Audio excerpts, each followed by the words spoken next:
Oh, good evening and welcome to the Daily Report. My name is Victor Muyakane. I hope you're doing well this day. It's been a long day. Let's keep you abreast with what's happening. Now, as big problems go, climate change is in a class of its own. It's maddeningly complex, almost vague in some areas, and suggesting a kind of anxiety that makes you just want to stop thinking about it. Policymakers have said that climate change is the policymakers' problem from hell, humans, in how our institutions make decisions.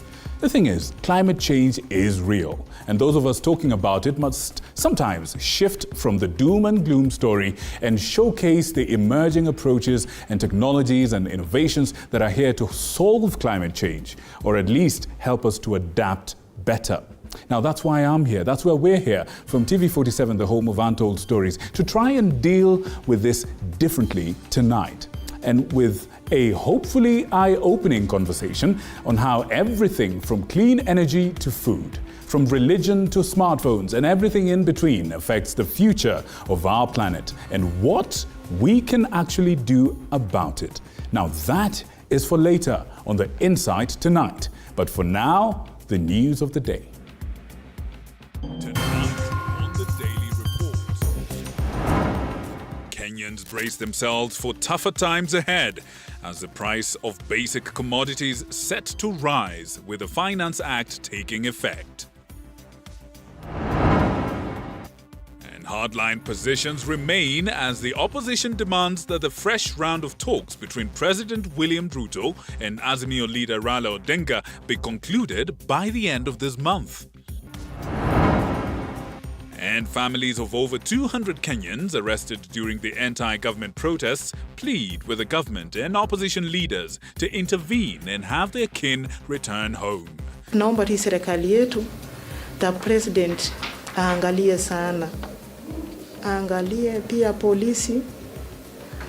Sijui kama anaweza waongelesha. They say their only crime is being at the wrong place at the wrong time. Kuna afisa alitokea na afisa akanipeana kwa wenzake. Right, once again, good evening. Hello, my name is Victor Muyakane, and our sign language interpreter this evening is Catherine Simaloy. Thank you so much for joining us. Here's how you can take part in this conversation tonight. 22047 is the SMS line. Let us know what you think, and I'm happy to sample that live and direct to you. If you prefer the Twitter, our Twitter handle is @TV47News. Mine is @Muyakane, and we'll be happy once again to sample your feedback on what we're talking about tonight. And later on, I've got a guest like no other, full of insight and energy and passion, and ready to attack this subject of climate change from a different perspective. But for now, the news of the day. And you and I are set for tougher times ahead from this month. This is after the Finance Act takes effect.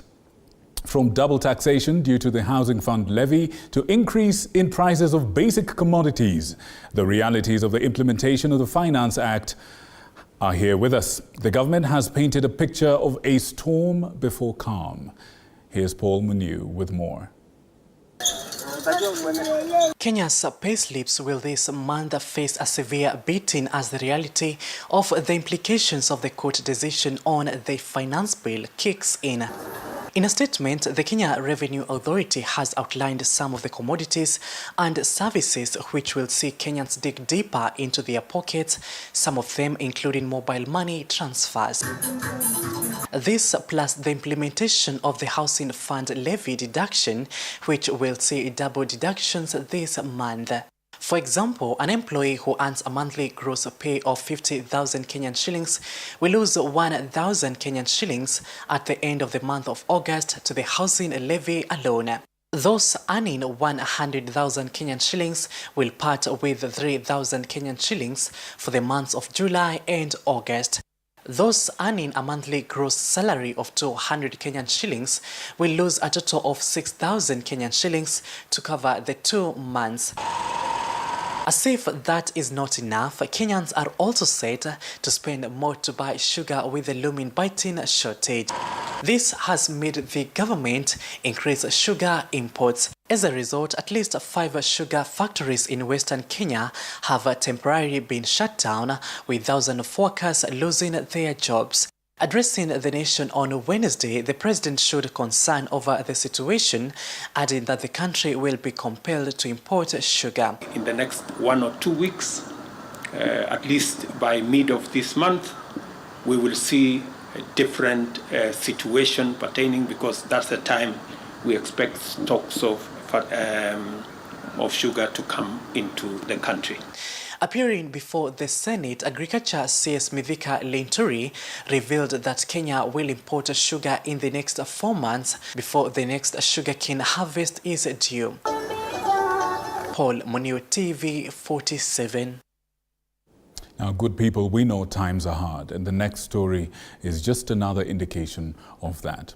A middle-aged woman who allegedly tried to sell her 1-month-old son for 20,000 shillings has today been charged with promoting child trafficking, contrary to Section 4 of the Counter-Trafficking of Persons Act of 2010. This is at the Thika Law Courts. Let's get more from our reporter, Grace Korea-Kanja. Phoebe Machesa Barasa, Francis Burimo Osiolo and Catherine Akinyi Okulo. Now Phoebe is accused of attempting to sell her 1-month-old son for only 20,000 shillings to the door. However, in her defense, after having experienced a series of problems during her pregnancy, she decided to give up the baby to someone she believed would take better care of him. So unawapea watoto, unapea nani mtoto? Nilikuwa napea Francis.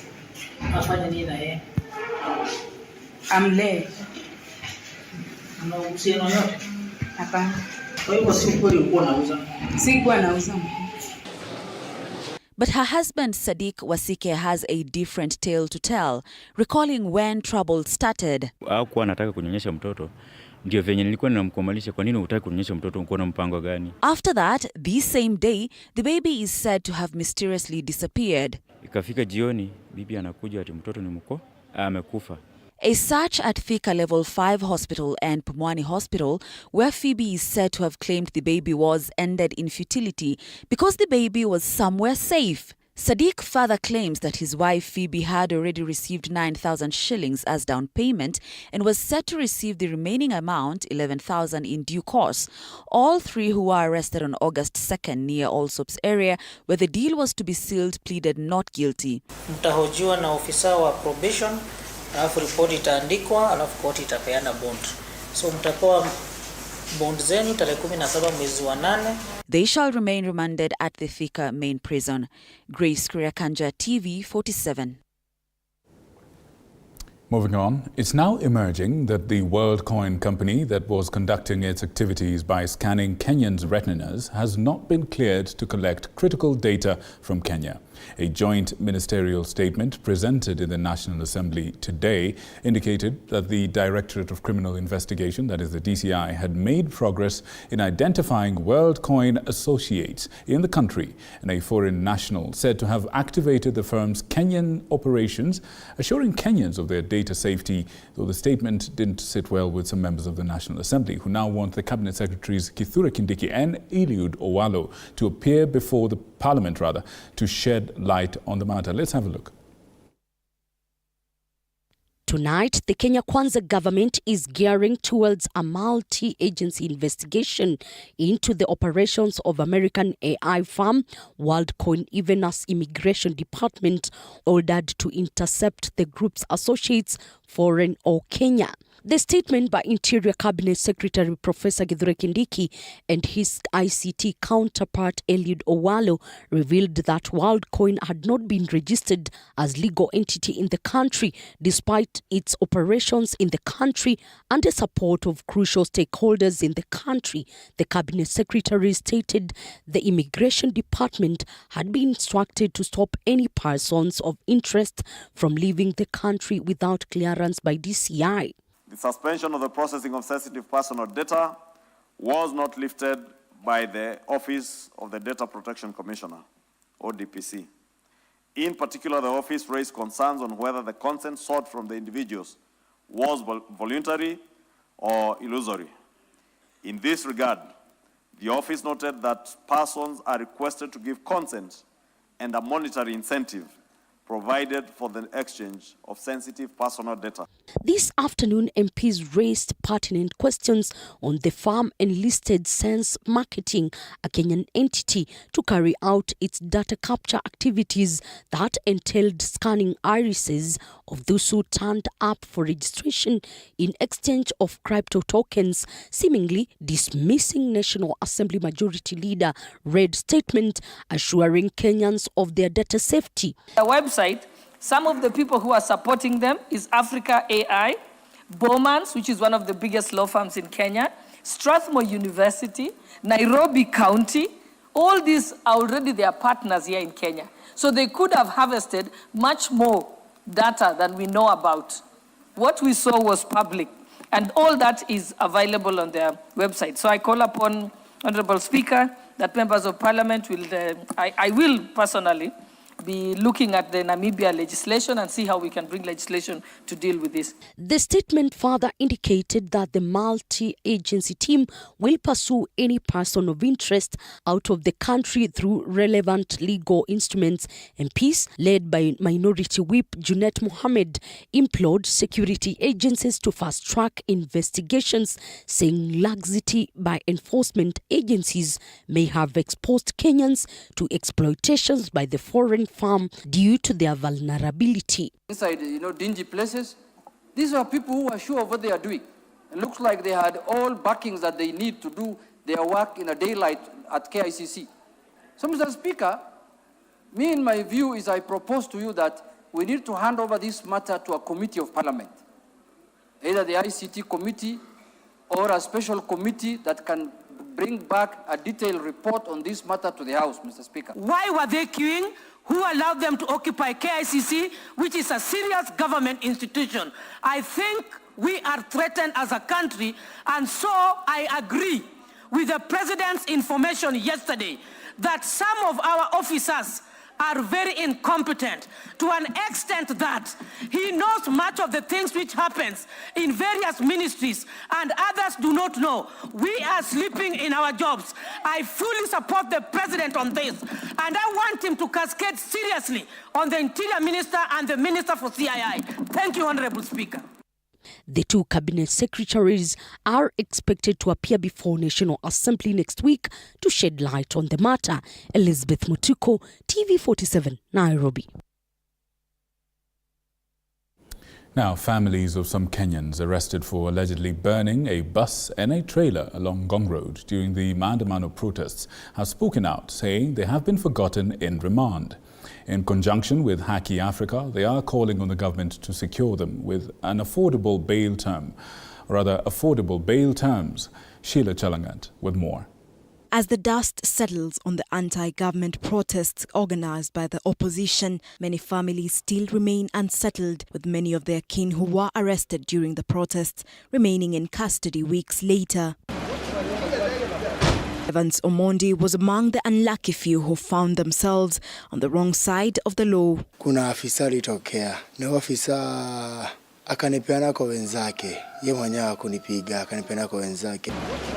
On 3rd May, he was arraigned in court for plea taking, and the bail terms baffled him. Nilikuwa dhani at least inaweza kuwa payable ya ngiri hata 10 hivi nione kama naweza jisaidia. Mimi nikajipata tu nimeambiwa 1,100 na at first mimi sijaiona pesa kama hiyo, sijaishika kama hiyo. Families to the remandees are raising alarm over their health concerns and hardships they are going through in cells. Wenye wameshika, wenye wako jela, hao ndio wanapata chakula, lakini hao wenye wako remandee ni ngumu kupata chakula. Zetu wengine wampatikana na magonjwa zenye hawakuwa wameshikwa nazo.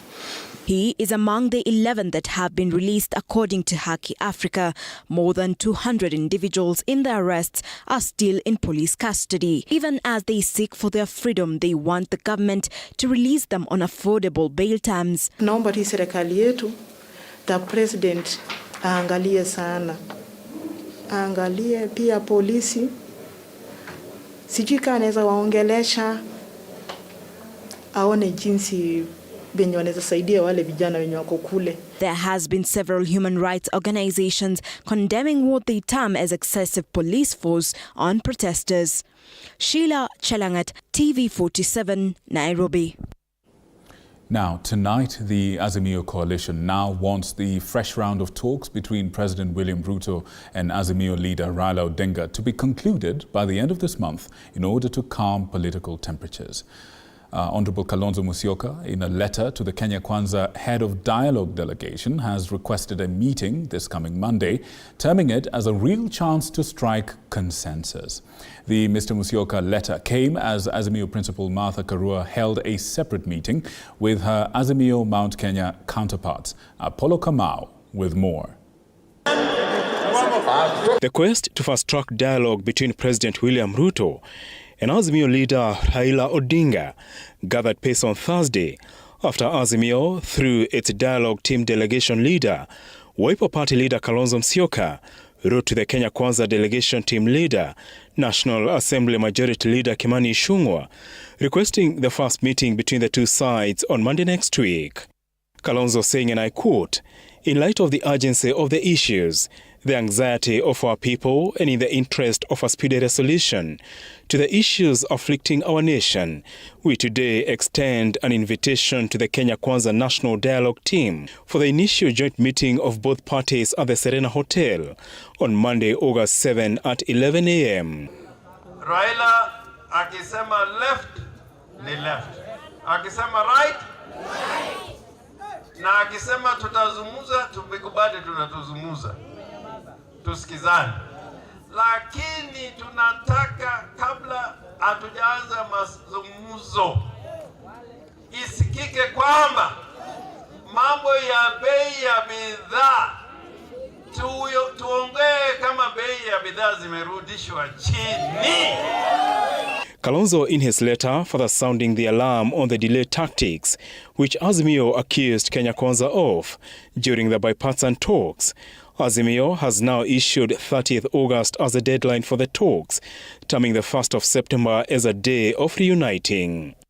Kalonzo says, and I quote, "We believe a speedy start and a time-bound program is necessary to put the nation at ease. Consequently, we believe this process should come to an end at the close of August 2023. Tunataka mazungumzo ambayo ina maana. Na pia hii kutaja Raila majina kila siku hatutaki. Raila ni kiongozi wa kitaifa na anajulikana, alileta katiba na ameweka Kenya katika hali hii ambapo tuna demokrasia.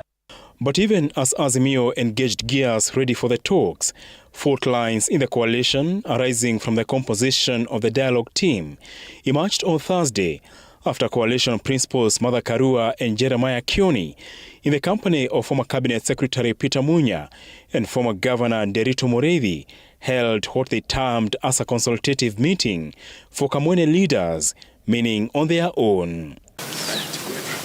The Mount Kenya Azimio wing is said to be unhappy for failing to get a slot in the dialogue team and feel DAP Kenya Party leader Eugene Wamalwa's slot should have gone to them. Kalonzo, in his statement, maintained the Azimio delegation team will not change and remains the same, while stressing the issue of the cost of living, audit of the 2022 presidential election results, restructuring and reconstitution of IEBC, measures to prevent interference with political parties, and outstanding constitutional matters on governance have to be on the agenda. Apol Kamau, TV47. Now, after many years of waiting and planning, the Open University of Kenya has finally been chartered and ready to commence its operations. Speaking while launching the university, President William Ruto has affirmed that the institution will be incorporated by the Kenya Universities and College Central Placement Service, KUCCPS, into its portal for September enrollment. The Open University of Kenya, one of its kind in the country, has finally been chartered by President William Ruto after 18 years of completion process. Thank you very much. The institution that is harbored at the vast global innovation hub Kansas City is set to enhance production of quality graduates ready for the job market in line with the competence-based curriculum. Border people, when you are waiting for your passengers, you can attend courses at the university. Watchmen, domestic employees, as well as trained professionals and graduates. Nothing says bottom-up better than an open University of Kenya that gives everybody a chance. The institution will offer 6 undergraduate and 2 postgraduate programs that will cut across science and technology disciplines and are not limited to climate change training. So as to ensure this is a success, President Ruto has called upon the management of the institution to add a mark of excellence in the education system of the country. Our intention as a government to expand opportunities for the people of Kenya because we have the best human resource anywhere in the world. And to be able to deploy this best human resource, we need to access every market. The idea of Open University in Kenya was first captured in the sessional paper number 1 of 2005 to counter the challenges facing education and research in the 21st century. In keeping this dream a reality, the government allocated 270 million to this institution to enhancement of the university so as to run its errands swiftly. This is a journey which you started when you served as the Minister for Higher Education before you were interrupted way back 2009. Jackson Chacha, TV47. Now, thousands of UHC staff, that is the Universal Healthcare staff, recruited during the COVID-19 pandemic can finally breathe a sigh of relief after the Ministry of Health affirmed that there are plans to transition their employment to permanent and pensionable terms. And as Elizabeth Atieno now reports, the Health Ministry has equally operationalized the National Internship Coordination Committee to steer the health sector's internship programs. In April 2020, during the height of the COVID-19 pandemic, 9,681 health workers were recruited under the Universal Health Coverage Program for a 3-year contract period, which was set to expire in May this year. Speculations have since been rife that there were plans to do away with the workers, considering that they are yet to receive their 50,000 Kenya shillings monthly salary for 3 months now. Health Cabinet Secretary Susan Nakumicha has refuted these claims, saying the ministry has held talks with the National Treasury, the Public Service Board, and the Council of Governors to have the contracts renewed. The staff are still working. They have never been paid. To this extent, the acknowledgement is about Mandera, which it's said to have given these people on PNP. But to this extent, we are worried because most of the county have not extended those contracts. The staff are supervised and managed by respective county governments. They work in our facilities, but their payroll has been managed by the MOH since inception of the program. That the payroll will be paid with all the arrears that would be there for the months that they had not received their pay. And that's not all. The health workers might be retained on permanent and pensionable terms if the National Treasury approves the 7.2 billion Kenya shillings needed by the Ministry of Health to fund this transition. This even as some governors maintain that the ministry is to blame for the delayed disbursement of the salaries. On the 9th of February 2023, the summit approved a request from MOH to renew the contracts of the UHC staff for a further 3 years under the same terms due to budget constraints. So I think the ministry and the Council of Governors need to sit down. Maybe they say the national government will raise half and the counties will raise half. It's a matter of rebudgeting, prioritizing. Tuache kusema COVID. Hawa wahudumu wa afya wapewe vile vitu ambavyo wanahitaji kupewa vile inavyostahiki.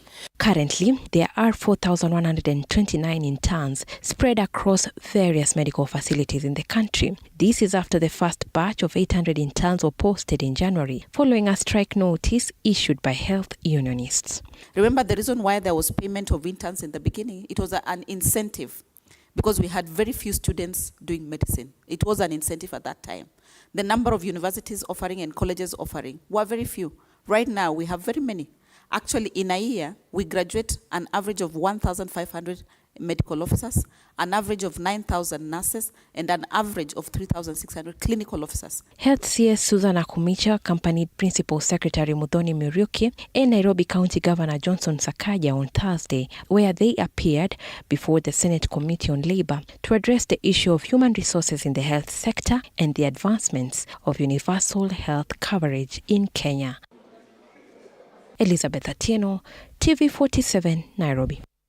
Thank you, Elizabeth. Now, the Africa Climate Summit in Kenya scheduled to take place between 4th to 6th of September will tackle issues to do with debt repayment to avoid African countries from going into debt distress. The Cabinet Secretary for Environment and Forestry, Honorable Soipan Tuya, has confirmed that Kenya is in the process of finalizing preparations for the summit that will host at least 50 heads of state from different countries. The summit comes at the backdrop of poor climatic changes that have affected the country. As Kenya gears towards Africa Climate Change Summit set to take place between 4th and 6th of September this year, the debate about the balance between industrialization and a cleaner environment is likely to take center stage from stakeholders at the summit. The Cabinet Secretary for Environment and Forestry, Soipan Tuya, hinted on the need for Africa to have a new global financial architecture going forward. To have sufficient capital wiggle room to conduct adaptation and mitigation interventions for climate change as a result of debt. The Africa Climate Summit will make proposals to have multinational development banks reconsider how they deal with Africa's debt to avoid African countries and countries in the global south from going into debt distress. Up to now, at least 9,000 delegates in and outside the country have confirmed their attendance. Also, 50 heads of states are expected to attend the summit as part of soldiering African nations towards addressing the climate conditions that has affected different countries. In a report read by the Cabinet Secretary Soipan Tuya, and this will involve discussions around the lopsided risk factor parameters applied in the current funding towards climate action and development. The summit is fashioned more as a trade and development summit with Africa's resources and opportunities at the fore, with Africa being the global solution provider on climate change. The United Nations estimates that over the last 2 decades, at least 1.2 million people have lost their lives in 7,348 disasters in the world. The summit is coming few months before the COP28 conference that will be happening end of this year. And this action plan will be launched at the summit.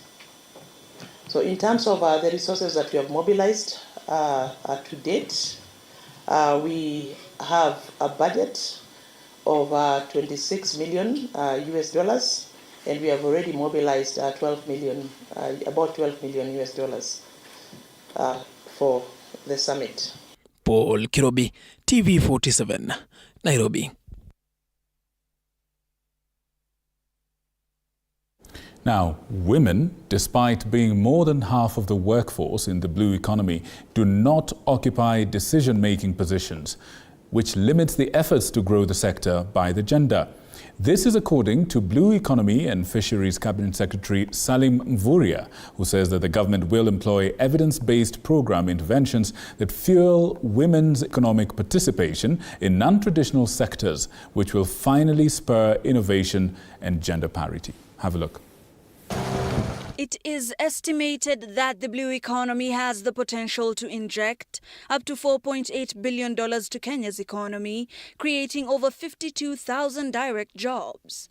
This sector, which is mainly constituted of women, is barely women-led. Because you see, blue economy is actually the new frontier in economic development and economic inspiration.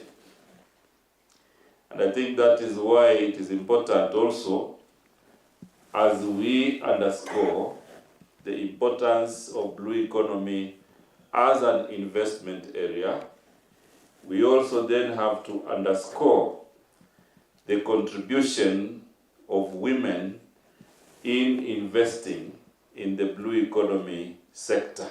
Cultural inhibitions and limited access to support and finance is holding back the women from policy-making titles.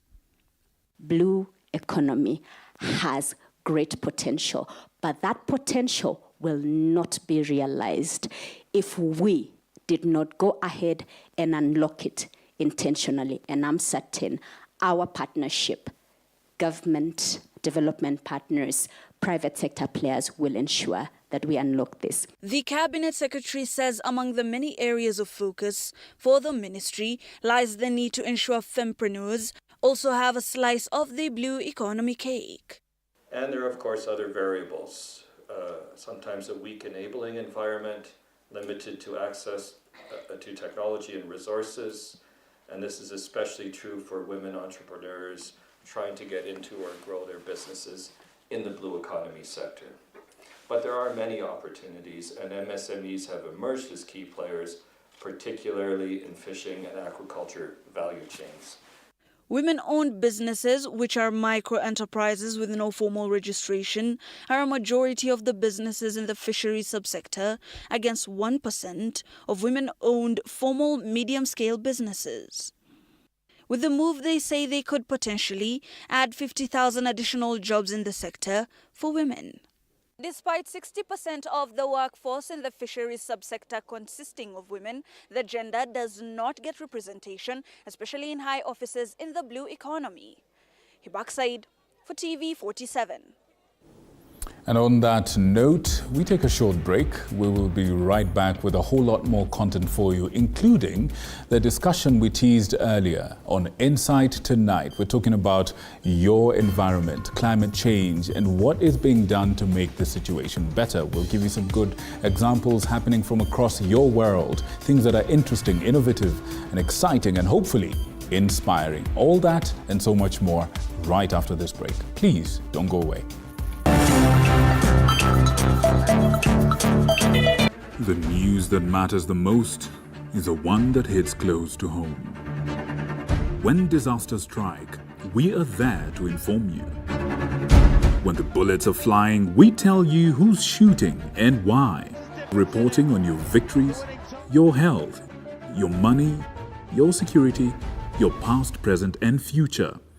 We are interested in telling the stories of creativity, hard work, and resilience that you are known for.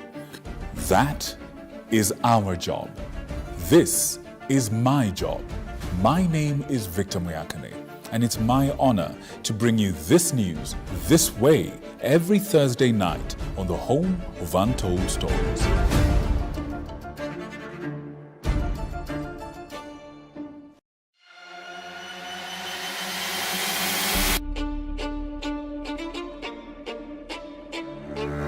Katika majengo haya, hapa ndipo sheria zinapotungwa na zinapopakuliwa. Nitakuletea viongozi mbalimbali, mirengo mbalimbali, wote kwa pamoja wakipika na kupakua. Tutawapa nafasi kuweza kuangazia changamoto na mafanikio ya ugatuzi katika ukumbi wa siasa kila siku ya Jumanne kuanzia saa 1 kamili na kuendelea.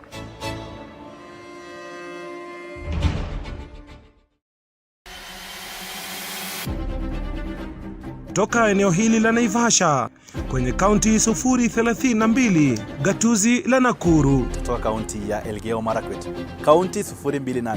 Nikiripotia runinga ya TV47 kutoka kaunti ya Wajir. Nikiripotia TV47 kutoka kaunti ya Turukana. Kwa matukio yote yanayojiri katika kaunti hii 012. Kutoka kaunti nambari 1, kaunti ya Mombasa. Nikiripotia TV47 kutoka kaunti ya Lamu. Nikiripotia TV47 kutoka Kisii County. Nikiripotia TV47 kutoka kaunti ya Machakos. Kutoka kaunti hii ya Trans Nzoia. Kaunti 038. Kutoka gatuzi nambari 029, kaunti ya Nandi, chemichemi ya mabingwa. Nikiripotia TV47 kutoka kaunti ya Kakamega. Nitakuwa nikiripotia runinga ya TV47 kutoka kaunti ya Bungoma. Jina langu ni Paula Munio. Willy Dennis Jiru. Fabian Kibet. Mimi ni Hashim Jimal. Mimi ni Kitio Mika Masai. John Javakiania. Jina langu ni Abdulaziz Nameka. Mimi ni Kombo Alfayo. Jina langu ni Nicholas Mbai. Isaac Famba. Mimi ni Wanji Sosti. Jina langu ni Arnold Adidi. Jina langu ni Chris Bet. Jina langu ni Violet Auma. Na TV47 inapotamba, mimi Sheila Chelangat nitakuwa nikiripotia maswala yanayokuhusu wewe kila kuchao.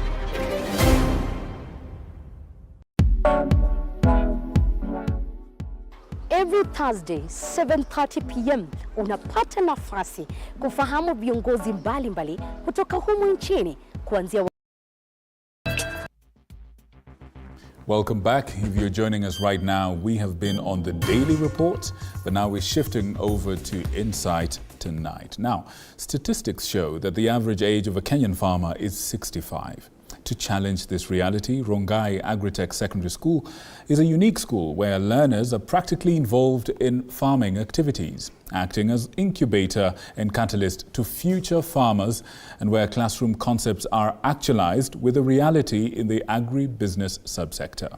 Chichi Josephine visited this school and tells us more about this. Over the recent years, agriculture has increasingly lost its allure among school-going students. Large numbers of students, especially those in rural areas, would want to leave the village and head to the cities after school.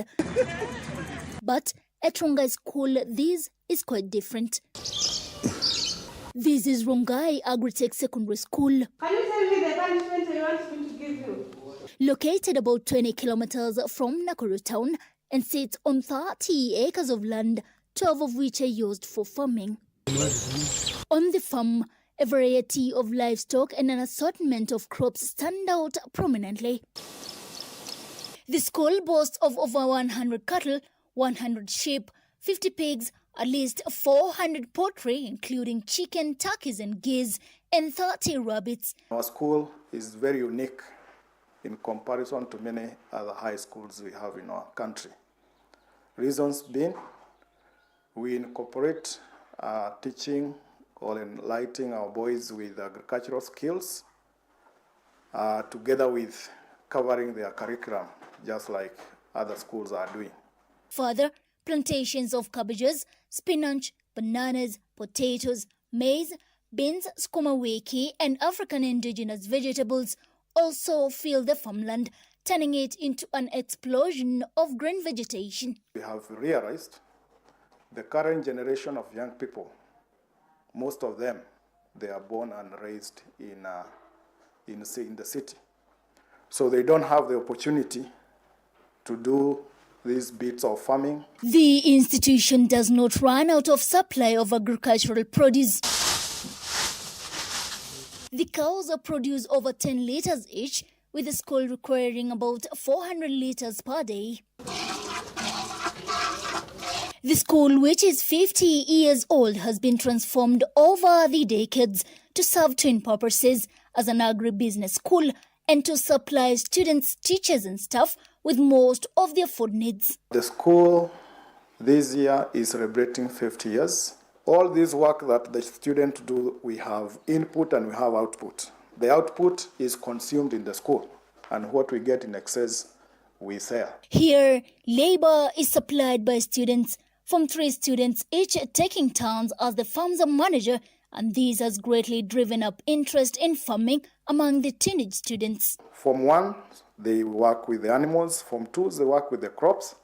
Then when they get to Form 3, because they have both experience of animals and crops, they become the managers. So they also get managerial skills. Activities being carried out here are molded to encourage learners to explore opportunities in areas such as agricultural technologies, on and off farm ventures, value addition, among others. By the time they are finishing 4 years, there is no need, actually, for those who have the passion in agriculture, there is no need of going to any other institution, because they will have hands-on experience in the school here. The school alumnus of the year 1986 say increased access to education and new forms of agriculture-based enterprise mean that young people can be a vital force for innovation in farming, increasing incomes and well-being for people in the society. Nilimaliza Rongai Boys 1986.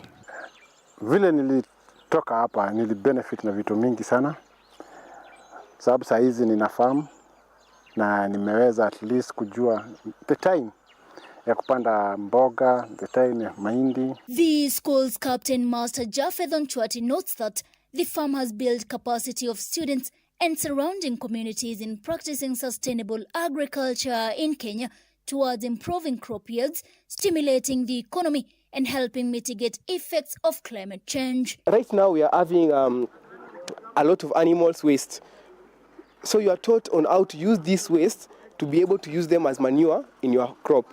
So all in all, we are protecting our environment. We are making sure that everything that we do here in future, we are environment friendly. Statistics show that the average age of a Kenyan farmer is 65 years, a reality that calls for the need to inspire the youth to take up farming as a career. We try to encourage our young people to embrace agricultural activities because young people nowadays, they tend to shy away with agricultural activities. They think it is dirty.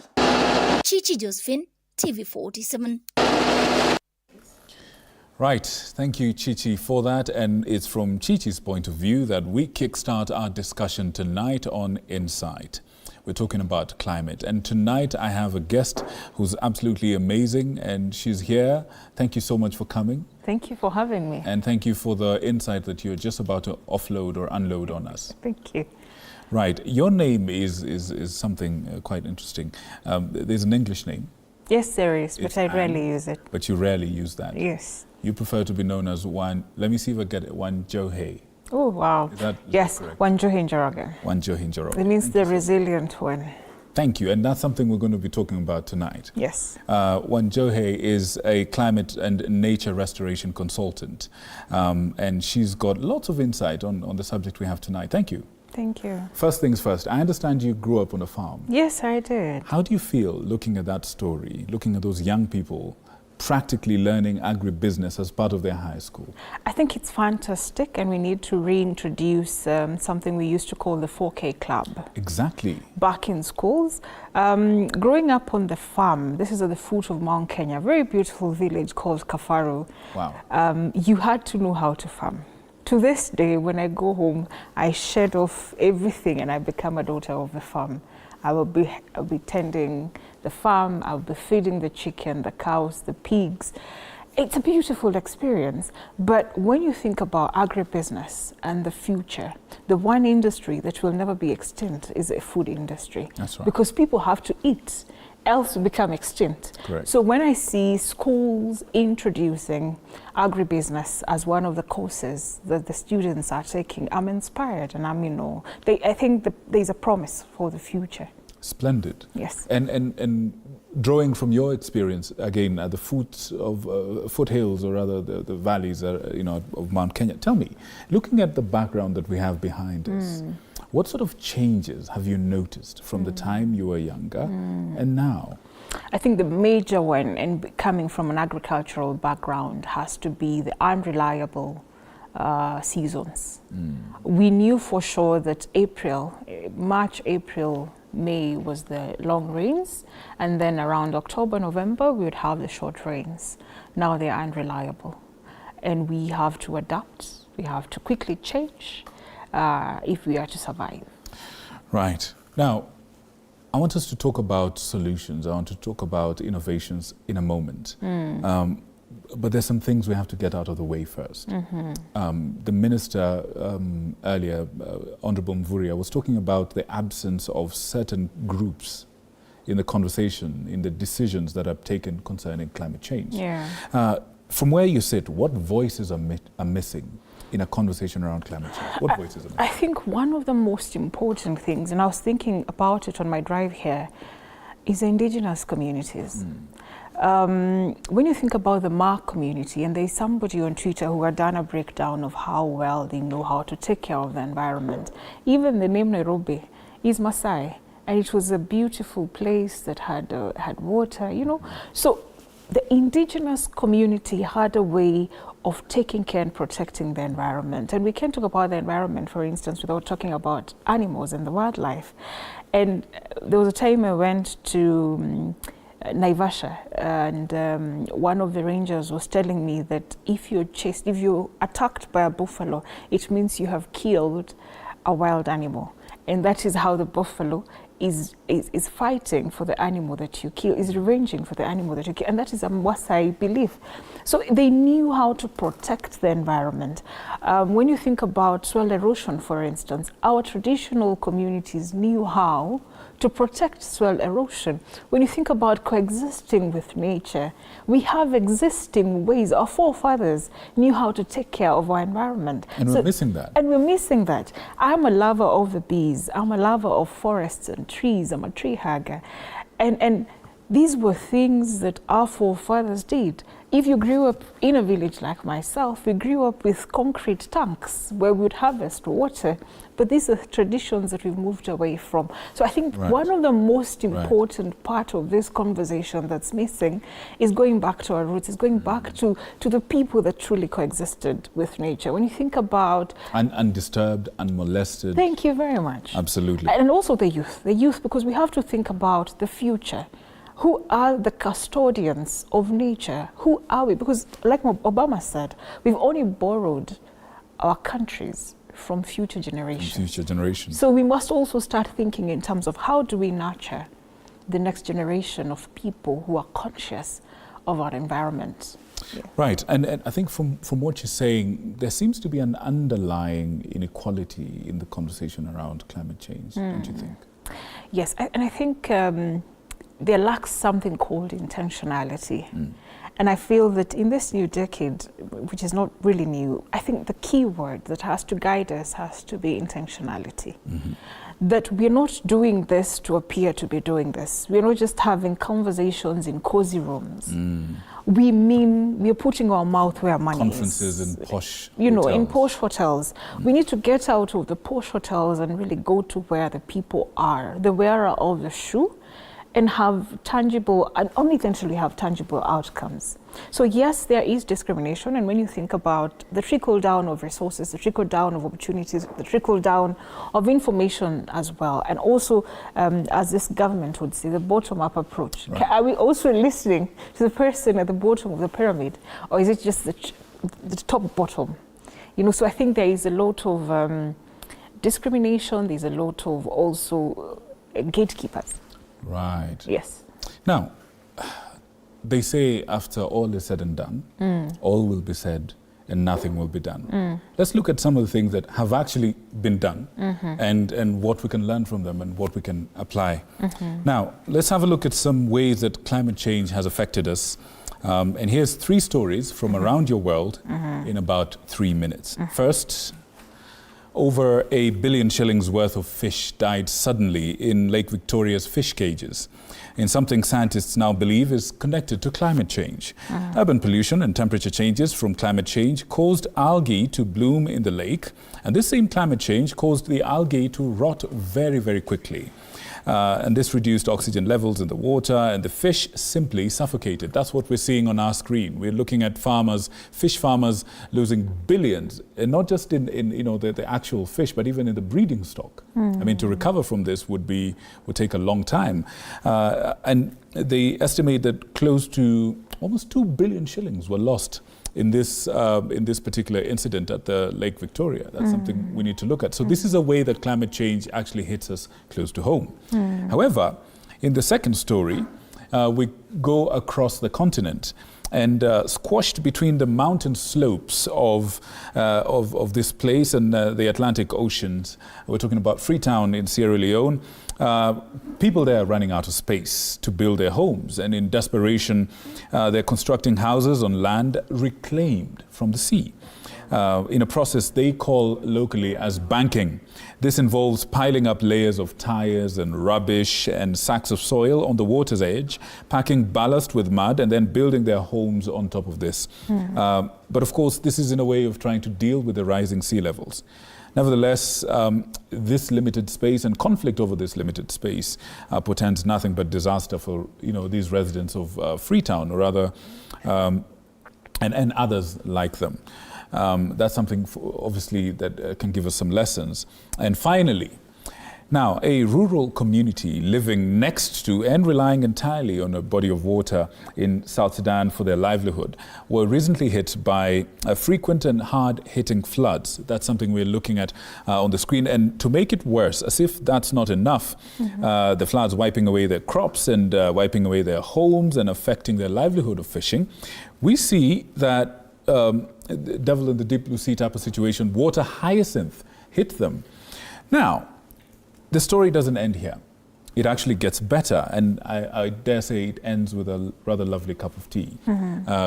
These people figured out a way, some clever people found a way to turn it around, and they're harvesting water hyacinth, which is what we're seeing on our screen. They're drying it, and they're using it to make bricks that they use to rebuild their homes. They're also using the dried water hyacinth to make tiny briquettes that they're now using for cooking.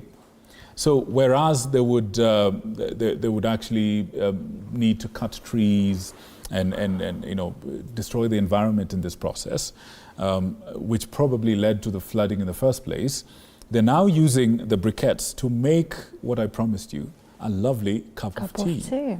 And there we see a lovely woman with a smile on her face, and that's absolutely amazing. They're making money out of it.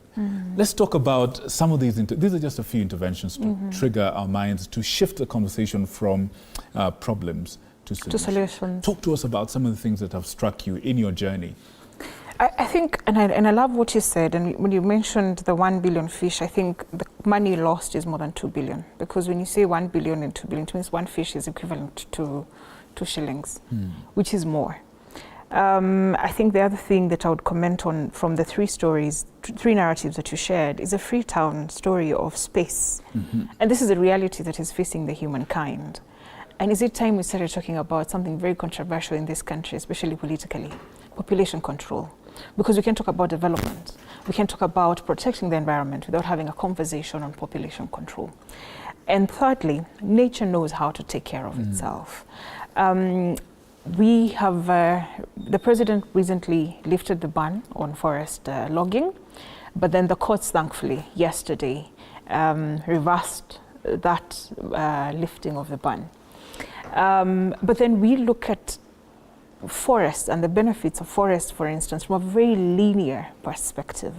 I'm a lover of hiking. I love the mountains. I love nature and being one with nature. And I feel we're not utilizing our forests enough. How so? Karura Forest, for instance, is a non-extractive forest. So when they say the forest plantations by the Kenya Forest Service, if we are not harvested the trees will rot. Nature knows how to take care of itself, and look at what happened in South Sudan, for instance. They've turned a bad and sad story into a success. When I look at the forests that we have, Kenya Forest Service has refused to think outside the box. We have wonderful spaces where we can have water rafting, we can have bungee jumping, cable cars, and people paying for tourism to come to Kenya and see this. Tanzania has Kilimanjaro that attracts over 60,000 hikers every year. Paying hikers? Paying hikers, because it's not free. So when you go on Kenyan trails, and we have many, we're blessed with beautiful nature trails. When you go on some of these trails, we get lost because they're not even marked. So we're not willing to invest in this. So that's a lost opportunity. That's a lost opportunity. The other lost opportunity is beekeeping. Honey, the demand for natural honey, and I come from a region that has yellow, creamish, nice honey because of availability of flowers and water, you know. Brilliant. When you go to eastern Kenya, you find it darker. It's darker, you know. Yes. So this is another missed opportunity when we think about the uses of honey in cosmetics, in health, in just as a supplement to now the sugar that we're talking about that is quite expensive. The opportunities are enormous. When you think about fish farming, for instance, I come from a region that has the best trout, and trout is a river-based fish, you know, freshwater fish. That's right. So these are opportunities that we have refused to exploit. When I think about climate action, I look at it as a business opportunity. We're talking about unemployment for our youth. Yet the president is talking about restoring 15 billion trees. Where are the tree seedlings going to come from? We're talking about nurseries or tree seedlings. That's right. That youth groups and women groups and persons living with disabilities can come up with. So, if I hear you correctly, part of the problem is that, like you said, we're looking at it in a rather linear way. Yes. What other ways can the youth of Kenya, I'm particularly interested in this, and thank you for the solutions you've presented. What other ways do you think we can use? Because one of the things that is a big problem in the fight against climate change is the conflict between conserving the environment versus putting food on the table. So how can we do that? How can we achieve both? And the reality is that climate action cannot be punitive. We cannot take away people's livelihoods without giving them alternatives. So you cannot tell the charcoal burner not to burn charcoal without giving them an alternative. One alternative energy source is briquettes, like you said. Human waste. Cows produce cow dung, which you can use to produce biogas. Right. So we have universities that are training and colleges that are training our students how to produce biogas, for instance. But where is the practical element of it? Can they go to the farms in rural areas, you know? And I know of a friend in Ethiopia who was producing tiny biogas for farmers with just one cow. Is that so? Yes, so it's possible. The other is creating awareness. Even how do we use our social media? We spend the whole day discussing politics from Monday to Monday, yet we can utilize it to A, hold government accountable, B, educate the masses on the importance. Or what does the law say?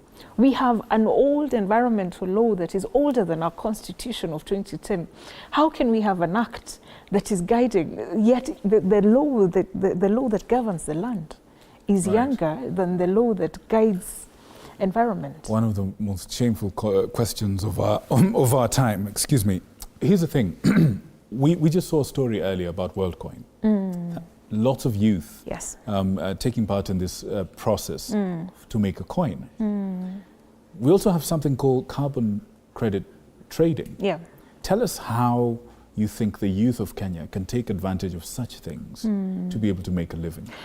First, I wouldn't blame the youth who queued to go and willingly give out their data to Worldcoin. We are living at very desperate times. Indeed. People are educated and jobless. There's a lot of hopelessness. And so an opportunity to make an extra coin, whatever the cost, you will go for it. And I think that should be alarming us more than, I don't think I would even blame the young people who queued. Secondly, my people perish for lack of knowledge. We do not have the understanding and the opportunities that exist in making money, and carbon credits is one of the areas. However, I am not the biggest supporter of carbon credits because carbon credits is saying, Victor, you can continue emitting CO2 and other greenhouse gases as long as you are paying for it. I see. So continue emitting.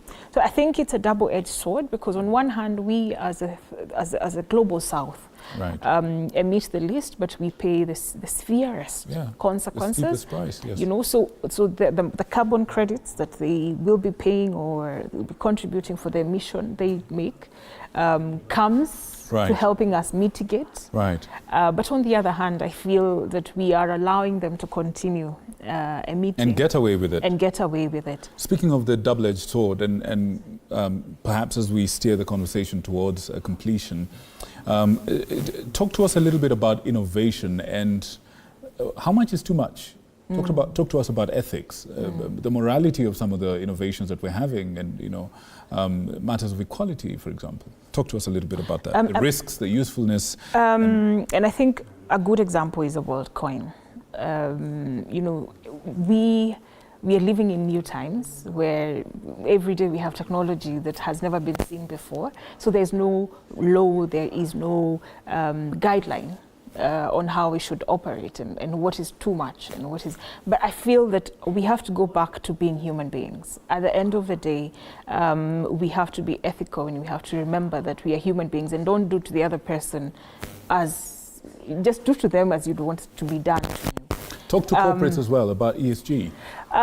When it comes to corporates, unfortunately, even for all this, even for Worldcoin, for instance, there has to be a law that governs them, that puts force and pushes them. But the corporates, I keep saying to them that a day is coming when we have a very youthful and woke generation, and a time is coming that how responsible you are to the people and planet will influence their buying power.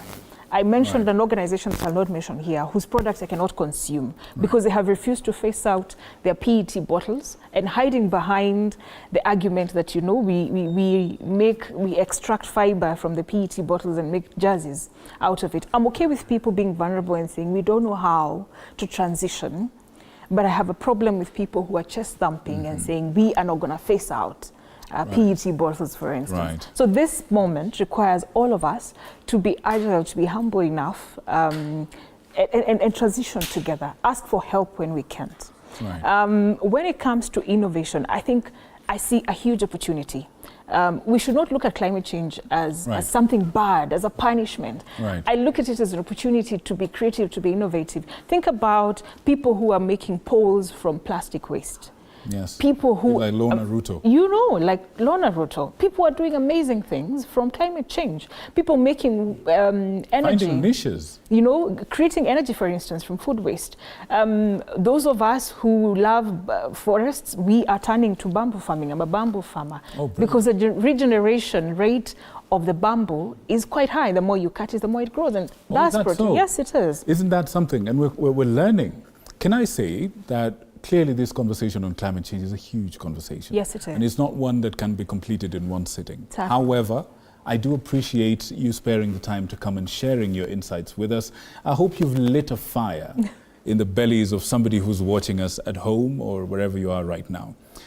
Folks, we have had Wanjohe Njoroge, that name, Wanjohe Njoroge, tonight, and she's a climate and nature restoration consultant as well as an ESG consultant. My name is Victor Moyakane. It's been my absolute pleasure and honor to have this discussion for you, to give you something to take away on the subject of your world.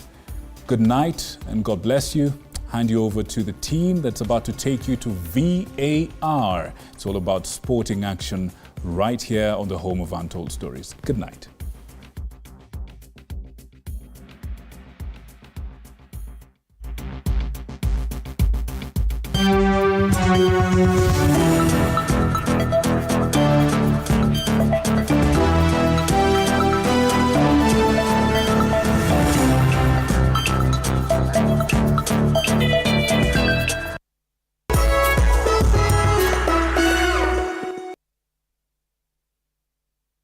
Sasa ukiwa na as low as 200 shillings, yes, so mbili unaweza futa landlord kazi. Kila mtu sasa anaweza kuwa home owner na boma yangu. Jishikie keja yako leo. Start saving any amount towards the 10% deposit required for unit allocation. Jisajili kupitia *832# ama uingie www.bomayangu.go.ke. Kisha weka shilingi 200 kama registration na deposit yako ya kwanza. Usipitwe, chukua hatua, ujipatie keja yako leo. Piga *832#. Boma Yangu is a government affordable housing program. The intellectual war drums are beating. No, Batuko! Tuko! Batuka Gazebalo Fale County! Over 30 regional winners across the country.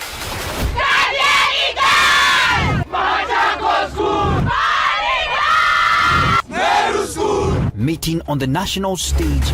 But surprise, surprise, I'm a scientist.